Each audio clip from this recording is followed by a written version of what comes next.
മാതാവിനും തിരുക്കുമാരനും കോടാനുകോടി സ്തുതിയും നന്ദിയും അർപ്പിക്കുന്നു. എൻ്റെ പേര് ജോസ്, വൈഫിൻ്റെ പേര് അഗിൻ. ഞങ്ങൾ പാലാ രൂപതയിൽ ചിറ്റാർ ഇടവയിൽ നിന്നുമാണ് വരുന്നത്. കൃപാസനം മാതാവ് വഴി ഞങ്ങൾക്ക് ലഭിച്ച വലിയൊരു അനുഗ്രഹത്തിൻ്റെ സാക്ഷ്യം പറയുവാനാണ് ഞങ്ങളിവിടെ നിൽക്കുന്നത്. ഞങ്ങൾ ആദ്യമായിട്ട് ഇവിടെ വന്ന് ഉടമ്പടി എടുക്കുന്നത് 2019 നവംബർ 29-നാണ്.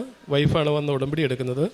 ഉടമ്പടി എടുക്കാനുണ്ടായ ഒരു സാഹചര്യം എന്ന് പറയുന്നത്, ഞങ്ങളെ വിവാഹം കഴിഞ്ഞിട്ട് 2008 ജാനുവരി 12-ന് ഞങ്ങളുടെ വിവാഹം കഴിഞ്ഞതാണ്. ഞങ്ങൾക്ക് കുട്ടികളില്ലായിരുന്നു. അതിനാൽ ഒരുപാട് വിഷമിച്ചു. ഒരുപാട് ട്രീറ്റ്മെൻറ്റുകളെല്ലാം നടന്നു. ആയുർവേദം, അലോപ്പതി, ഹോമിയോപ്പതി എന്ന് വേണ്ട ചികിത്സ ചെയ്യാത്തതൊന്നും തന്നെ ഇല്ല. അതിനിടയ്ക്ക് 2 IVF കഴിഞ്ഞു. എല്ലാം പരാജയമായിരുന്നു. ഞങ്ങൾ വേറെ എന്ത് ചെയ്യണമെന്ന് അറിയത്തില്ലാതെ വിഷമിച്ചിരുന്ന സമയത്താണ് ഇവിടെ വന്ന് ഉടമ്പടി എടുക്കാൻ എടുത്തത്. അങ്ങനെ ഉടമ്പടി എടുത്തു. ഇവിടെ വന്ന് ഇവിടുത്തെ ഉടമ്പടി വ്യവസ്ഥകളെല്ലാം, ഞങ്ങൾ അബുദാബിയിലാണ് ജോലി ചെയ്യുന്നത്. ഉടമ്പടി എടുത്ത് ഞങ്ങൾ ആ ആഴ്ച തന്നെ അബുദാബിക്ക് തിരിച്ചു പോവുകയും ചെയ്തു.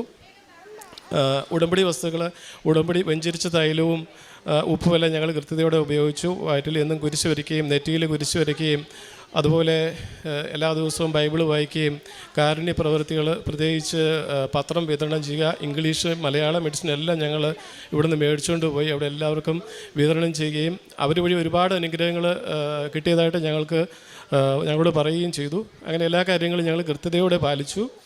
അതിനുശേഷം അപ്പോഴാണ് കൊറോണയെല്ലാം വന്ന് ഭയങ്കര ബുദ്ധിമുട്ടായ ഒരു സാഹചര്യമായിരുന്നു. അതിനുശേഷം ഞങ്ങളുടെ വിശ്വാസം ഒരുപാട് വർദ്ധിച്ചു ഈ ഉടമ്പടി എടുത്തതിലൂടെ. അതിനുശേഷം 2020 ഞാനും ഇവിടെ വന്ന് ഉടമ്പടി എടുത്തു. ഉടമ്പടി എടുത്തതിന് ശേഷം ഞങ്ങൾ ഈ ഉടമ്പടി വ്യവസ്ഥകളെല്ലാം കൃത്യതയോടെ പാലിച്ച് മുന്നോട്ട് പോയി. വീണ്ടും ഞങ്ങൾ 2022 ഞങ്ങൾ 2 പേരും വന്ന് ഉടമ്പടി പുതുക്കുകയുണ്ടായി. ആ ഉടമ്പടി പുതുക്കിയ സമയത്താണ് ഞങ്ങൾക്ക് അച്ഛനെ കാണാനായിട്ട് സാധിച്ചു. അച്ഛന് ഞങ്ങൾ തലയിൽ കൈവച്ച് പ്രാർത്ഥിച്ചു. ഞങ്ങളോട് ചോദിച്ചു, രണ്ടിനും വിശ്വാസമുണ്ടോ എന്ന് ചോദിച്ചു. വിശ്വാസമുണ്ടെന്ന് പറഞ്ഞു. അച്ഛൻ പറഞ്ഞു, അച്ഛൻ സൈത്തിൽ കൈമുക്കി അടിവയറ്റിൽ കുരിശ് വരച്ചോളാൻ പറഞ്ഞു. തലയിൽ വിശ്വാസ പ്രമാണം ചൊല്ലി തലയിൽ കൈവച്ച് പ്രാർത്ഥിച്ചു. അച്ഛൻ ഞങ്ങളോട് പറഞ്ഞു, നിങ്ങൾക്ക് കുഞ്ഞുങ്ങളുണ്ടാകും, ധൈര്യമായിട്ടിരുന്നോളാൻ പറഞ്ഞു. അങ്ങനെ ഞങ്ങൾ ആ ഒരു വിശ്വാസത്തിൽ ഇവിടുന്ന് പോയി. അപ്പോഴും ഉടമ്പടി വ്യവസ്ഥകളെല്ലാം കൃത്യതയോടെ പാലിച്ചു. ഞങ്ങൾ തിരിച്ച് അബുദാബിയിലെത്തി. 3 മാസമായപ്പോൾ ഞങ്ങൾ ടെസ്റ്റ് കൺസീവായി. ആ സമയത്ത് ഭയങ്കര അസന്തോഷമായിരുന്നു. പക്ഷേ പെട്ടെന്ന് തന്നെ 1-2 മാസത്തിനുള്ളിൽ ഒരുപാട് കോംപ്ലിക്കേഷൻസ് വന്നു. ഇവൾക്ക് പെട്ടെന്ന് കൊറോണ കയറി പിടിച്ചു. ആ സമയത്ത് കൊറോണയെല്ലാം തീർന്ന ഒരു സമയമായിരുന്നു. അതുവരെ കൊറോണ വരാതിരുന്നതാണ്. പക്ഷേ പെട്ടെന്ന് ഇവൾക്ക് കൊറോണ പിടിച്ചു. ഹോസ്പിറ്റലിൽ അഡ്മിറ്റായി, ബ്ലീഡിങ് ആയി, ഒരുപാട് കോംപ്ലിക്കേഷൻസിലൂടെ എല്ലാം കടന്നുപോയി.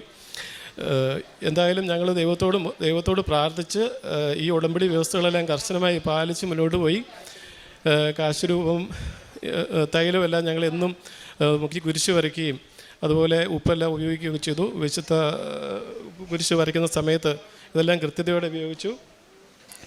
അങ്ങനെ 2023 ജൂൺ 14-ന് ഞങ്ങൾക്ക് ഒരു മോളെ തന്ന് ദൈവം അനുഗ്രഹിച്ചു. മാതാവിൻ്റെ കൃപയാൽ മോൾക്ക് ഞങ്ങൾ പേരിട്ടു മറിയ സെറാഫിന.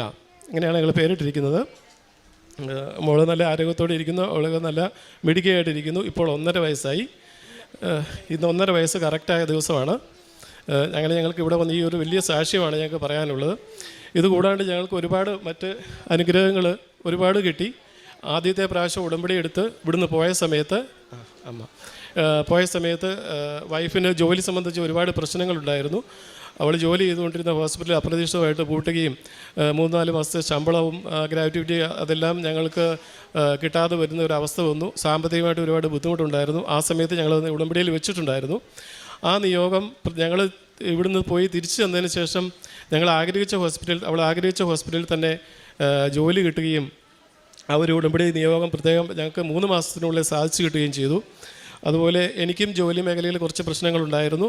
ജോലിയിൽ 8-9 വർഷമായിട്ട് ഒരു ഉയർച്ചയൊന്നും ഇല്ലാതിരിക്കുകയായിരുന്നു. ഈ ഉടമ്പടി എടുത്ത് നിയോഗം വെച്ച് പ്രാർത്ഥിച്ചതിന് ശേഷം എനിക്ക് പ്രൊമോഷൻ കിട്ടുകയും ശമ്പള സ്കെയിൽ വർദ്ധിക്കുകയൊക്കെ ചെയ്തു. അങ്ങനെ ഒരുപാട് ഞങ്ങളുടെ ജീവിതത്തിൽ ഒരുപാട് മാറ്റങ്ങൾ, അതുകൂടാണ്ട് ആത്മീയപരമായിട്ട് ഞങ്ങളുടെ ജീവിതത്തിൽ ഒരുപാട് മാറ്റങ്ങളുണ്ടായി. നേരത്തെ ഒരു സാധാരണ വിശ്വാസി എന്ന രീതിയിൽ ഞായറാഴ്ച ദിവസം മാത്രം പള്ളിയിൽ പോവുകയും മറ്റു കാര്യങ്ങളും ചെയ്തിരുന്നത് ഞാൻ മിക്കവാറും പരമാവധി ദിവസങ്ങളിൽ, സാധിക്കുന്ന ദിവസങ്ങളിലെല്ലാം വിശുദ്ധ കുർബാനയിൽ പങ്കെടുക്കുകയും ബൈബിള് എല്ലാ ദിവസവും തന്നെ ഒരു അരമണിക്കൂറെങ്കിലും ബൈബിള് വായിക്കാനായിട്ട് തുടങ്ങുകയും ഒക്കെ ചെയ്തു. അതുപോലെ കൊന്ത ചെല്ലുവാനായിട്ട് ഒരു കൃപ ദൈവം തന്നു. ഒരു ദിവസം ഒരു 4 കൊന്തയെങ്കിലും പല സമയങ്ങളിലായിട്ട് ചെല്ലാനായിട്ടുള്ളൊരു കൃപയുണ്ടായി. അങ്ങനെ ഒരുപാട് അനുഗ്രഹങ്ങൾ ഞങ്ങളുടെ ജീവിതത്തിൽ ഈ ഉടമ്പടി എടുത്തതിലൂടെ ഒരുപാട് അനുഗ്രഹങ്ങൾ ദൈവം തന്നു. ഹല്ലേലൂയ. യേശുവേ സ്തോത്രം, യേശുവേ നന്ദി. എൻ്റെ പേര് അഗിൻ പറഞ്ഞല്ലോ. ഞങ്ങൾക്ക് ഞാൻ ഈ ഉടമ്പടി എടുത്തതിന് ശേഷം ജോലി കിട്ടുന്നത് മാത്രമല്ല, ഞാൻ ഫ്രണ്ടിന് വേണ്ടിയിട്ട് വെച്ച പല കാര്യങ്ങളും നടന്നു. ഒരാൾക്ക് IELTS പാസ്സായിട്ട് അയർലൻഡിൽ പോകാൻ പറ്റി. പിന്നെ ഞാൻ ഇപ്പോൾ ജോലി ചെയ്യുന്നത് ഒരു ഡയാലിസിസ് സെൻറ്ററിലാണ്.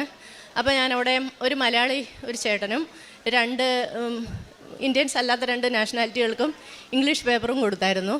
അവരുടെ അടുത്ത് ഞാൻ മാതാവിൻ്റെ ഇത് കാര്യം പറഞ്ഞ് കാശുരൂപം കൊടുത്തു, പ്രാർത്ഥിക്കാൻ പറഞ്ഞു. അവർക്ക് ഒരിക്കലും നടക്കില്ലെന്ന് വിചാരിച്ച് കിഡ്നി ട്രാൻസ്പ്ലാന്റ് നടന്നു കിട്ടിയിട്ടുണ്ട്.